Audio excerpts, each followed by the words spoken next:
Yeah, okay. Bring it in. Okay, does it zoom? Look, check out Sarah's freaky eye. Cut it out. Come on, show the camera your eye. It's for YouTube. Look, we were just sitting there an hour ago, chilling out, and one of Sarah's eyes turned a totally different color than the other. Come on, it's for YouTube. Sarah? Sarah, you okay? That was just kidding. What's happening?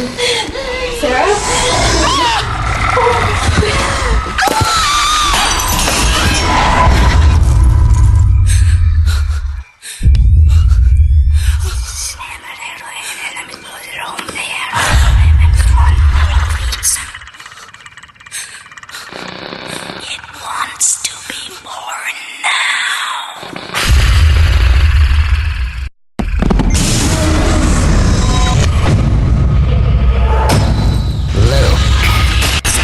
Wants to be born.